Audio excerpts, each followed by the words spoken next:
Okay, thank you for coming to my small business creation finals presentation. I'm Allison. And as English speakers, you and I can go pretty much anywhere in the world and find someone who speaks our language. However, non-English speakers don't have this luxury. To them, the world is so much smaller and can be pretty intimidating. At Self-Express, our goal is to liberate people from fear by improving language learning. And the first country I want to help is Japan. While I was living in Japan, I had a lot of people come and tell me their dreams and goals and then follow it up with, but I can't because I don't speak English. And that made me really sad. And Japan wants to learn English, but they're struggling. And it's not for lack of trying. They start learning at the age of 10 and they pour so much time and resources into this course of study. But of the 126.5 million Japanese population, only 20 to 30% can speak English fluently. Now, most language courses teach in a mimicking fashion. Words and phrases are provided in the student's native language immediately followed by the translation. You repeat the words and get gold stars, woohoo! But because the student doesn't need to work for the knowledge, it's easily forgotten. Plus, most language courses on the market aim to teach English speakers foreign languages, and Japanese people don't know about them. I taught English to hundreds of students all over central Japan for 18 months, and no one had ever heard of Duolingo, Mango Languages, Pimsleur, or Rosetta Stone. Now, in Japan, English is predominantly taught through daily one-on-one lessons averaging at 25 minutes, although students could easily spend up to 2 hours a day on English lessons, which is just crazy to me. And they subscribe to these lessons for a monthly fee of roughly 60 to 100 US dollars per month.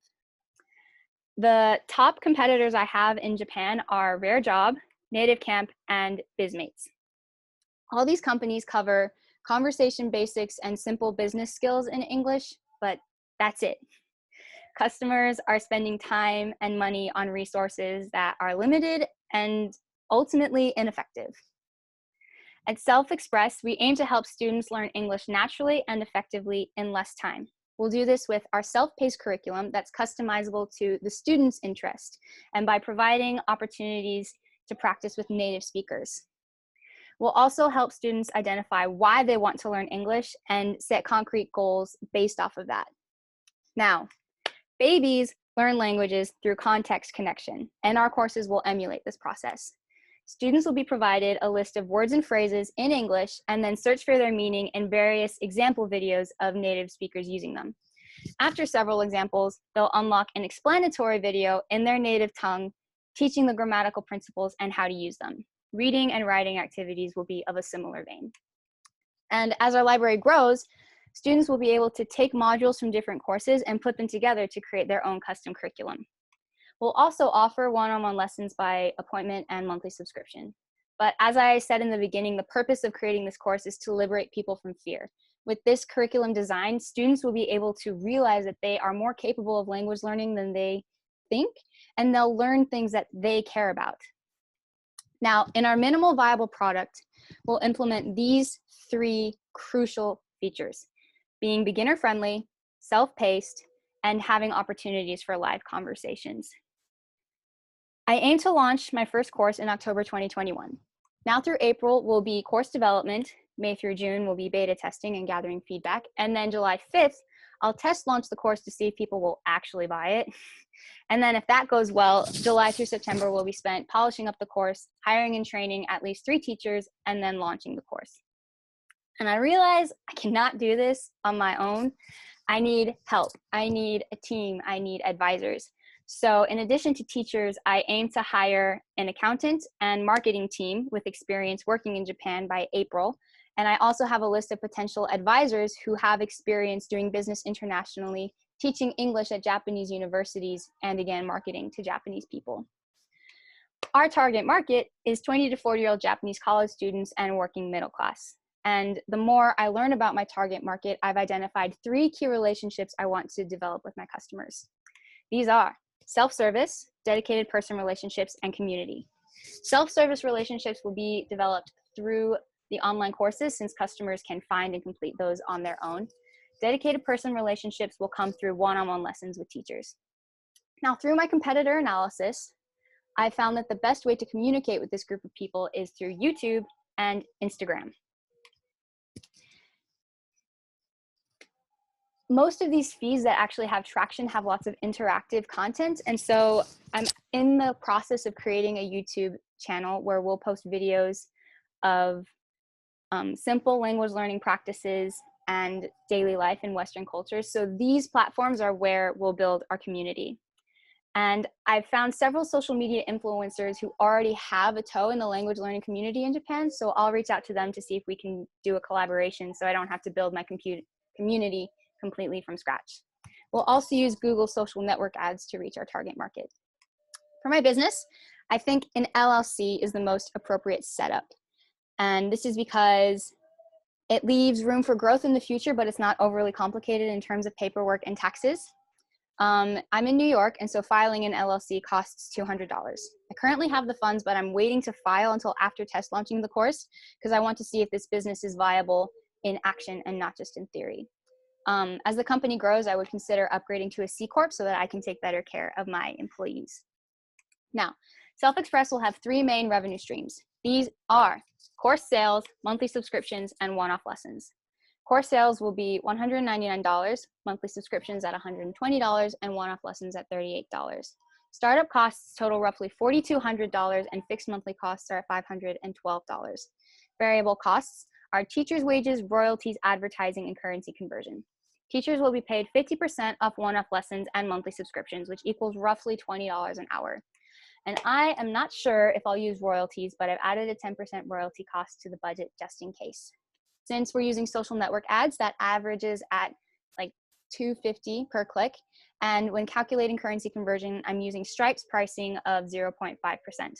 With all these assumptions, my total variable costs in the first 3 months are as shown, and my total revenue in the first 2 years is roughly $590,000 with a 72% profit margin. I actually have the funds to cover all the startup costs, and because of this, I'm able to break even within the first month, especially since my fixed costs are so low. I currently have access to cameras, lights, sound, and video editing equipment for free to create the instruction videos for the course, but I would like to eventually have my own gear. If my projection is correct, I should have the funds to cover the cost of this purchase, which is totaling roughly $3,000, 3 months after opening. And because everything is digital, I don't have to buy or sell inventory or shipment or anything like that. The balance sheet is pretty straightforward. The main changes that you see are in cash, retained earnings, and owner's equity. We also have the purchase of equipment here, which is going to obviously make a shift. And from the income statement of the first quarter, we can see that our prominent source of revenue is course sales, and our highest expenses are advertising and paying teachers. This is also the quarter where we'll purchase the equipment, so that is also pretty pricey. And in New York City, LLCs pay filing fees, but their income tax is determined by the distributions they earn from the company. And since they work on a flat fee principle, until I'm making $100,000, all of that totals like $25 for me, leaving with a net profit of $4,300. And so there's a lot of groundwork to be done, a lot of work to do, but I feel like it's completely doable. And once we get started, we can do a lot of good in the world. So let's liberate the world from fear, one country at a time. Questions? Okay. Nice. So you're talking about one of your main sources of revenue being course sales. Yes. So when you sell a course, what does that course product look like? Is a series of videos, like a file? What is that product? So are you familiar with Thinkific hosting? No, Thinkific hosting. No. Okay.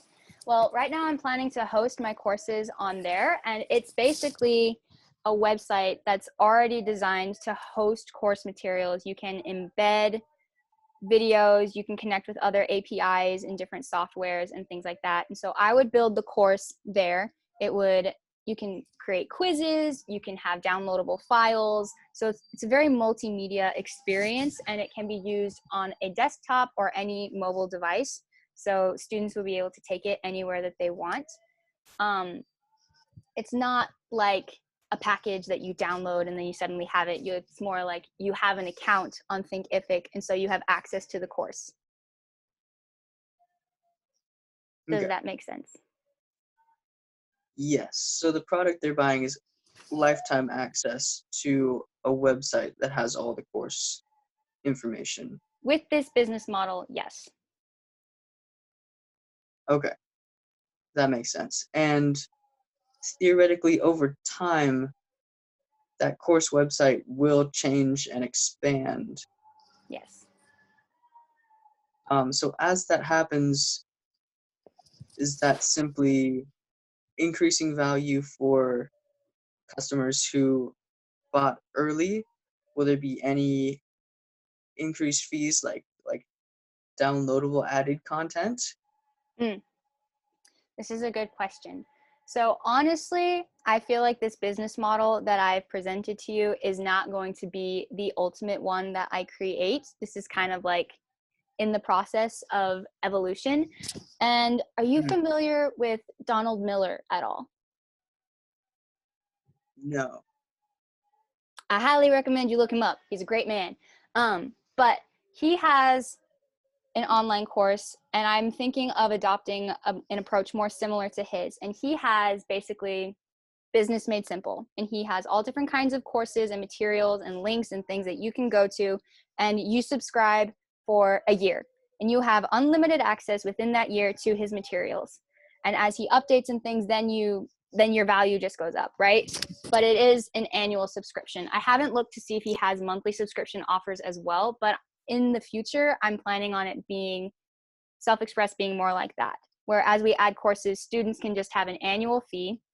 Because right now, the reason why other companies are so much cheaper in their monthly subscriptions is because they are totally ripping off their teachers. And paying teachers is like the hardest part of this industry. And so instead of it being like we are providing all the teachers, it will become more of like a hub of here's where you can find good teachers. We have all this material we're providing. These are good TV shows and videos and books to read. And you can have access to all of this for a yearly fee. Okay. So that's a So completely in different business model, but mhm. I feel like it addresses the points that you're making because those are excellent points. Okay, so in the current business model, what is the difference between buying the course and the monthly subscription? Is that access to teachers? Yes, it's access to teachers. And the pricing for monthly subscriptions is cheaper than having a lesson every week or every day. So in that case, you save money. And I'm planning to have teachers that can speak English and Japanese. So just the quality of teaching would go up because they would be able to explain things in the student's native language. But yeah, monthly subscriptions is access to lessons with an individual. Okay. And what is the baseline frequency? Is that at whatever frequency the individual can do up Um, to daily? I feel right now it's set to 45 minutes a week.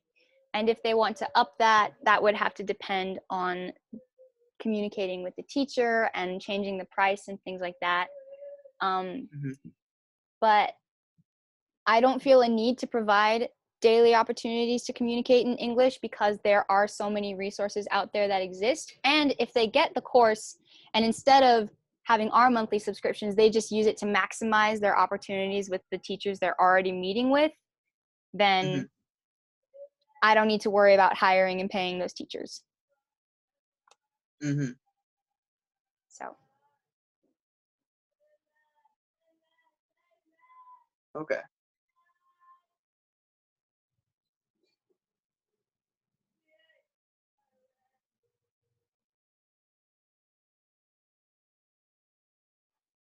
Nice. Any That makes sense. other thoughts, questions, concerns? So in your teacher hiring process,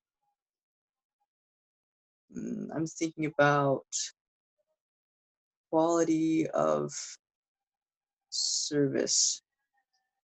I'm assuming there would be some kind of minimum requirements for the technical setup of the teacher, Absolutely. like webcam, mic, internet speed, kind of. Mm-hmm. Okay,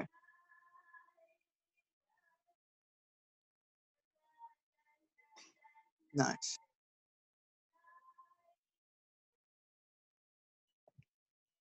Hmm. So thinking about the product, I think that's about all that I've got. There's plenty in there about like startup costs and profit margins and projections that I looked at, and like I understand the general concept of, but like clearly you don't have time to do like full breakdowns of all those things during the presentation. Mm-hmm. And I assume presenting to, I don't know, your professor or someone that knows more about those things, they would probably be able to look at that information and get a lot more out of it than I did. But so what was like your basic process for calculating some of those values? Because I saw you had like advertising costs, there's a cost to start the LLC itself, and then initial like teacher hiring costs or like creation costs for the Mm-hmm. website. And is the website, is that like a monthly upkeep cost that you're having to consistently pay? Was that on your, I don't remember if that was on one-time costs or So that's consistent. included in startup costs because you need to have the website to exist in order to make the business, but it is a monthly cost. And Mhm. so there's a cost for hosting the website, and there's a cost for hosting on Thinkific, and then there's the cost for Wi-Fi, right? So the cost of the two website platforms is $117 in total. And then Wi-Fi is usually roughly $45 to $50 a month. So all of that just to have the website out there with the course material. And the calculations for costs in advertising and teachers' wages and things like that, it really depends on conversion rate, which is basically when people go to your site and they do what you want them to do. They make the purchase, they buy the services or whatever it is, right?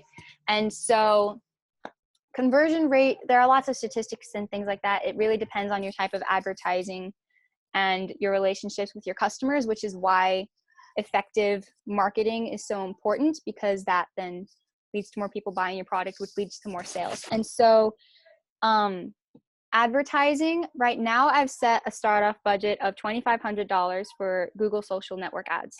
And you can manage those settings within your Google's account, where you can say, I'm only giving you enough money for this many clicks, because you don't pay until people click, right? So if the number of clicks exceeds that, you're just like, don't, like the ad just kind of stops. I'm assuming, I haven't completely finished that line of research. So starting with $2,500, and then as the company grows, I'll need to spend more and more money on advertising. So if we're averaging a growth of say 10%, if I start at 2,000 clicks, then that goes up by 200 the next month. So then I'm paying that much more for the advertisements. So that's how that's calculated. And then, but that's number of clicks, and number of sales is determined by the conversion rate. And like I said, all of this is hypothetical at this point because it's not actually existing. So I don't have personal data to base these things off of, but off of research for this market and the types of advertising that I want to use, the conversion rate is roughly 3.5%, which means if I have 2,000 clicks in my first month, about 35 people will buy the course. And so then off of that, like, well, if we're assuming that many people buy the course, then say a quarter of the people who bought the course also subscribe for monthly lessons. And then it's calculated that way, where it's kind of a domino effect. Yes, the end.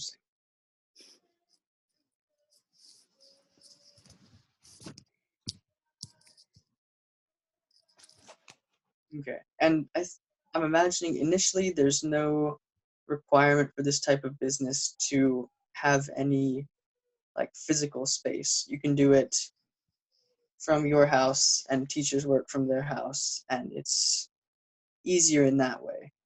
Yeah, there's no buildings, rent, utilities, none of that, which is one of the reasons why the balance sheet is so streamlined, because there's just a lot of expenses that are not relevant.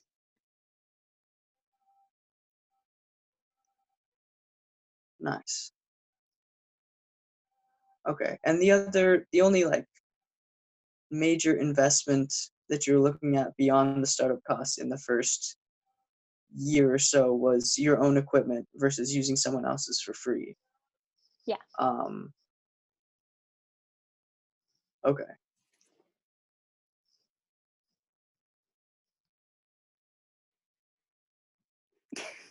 Yeah, that makes sense to me. Cool.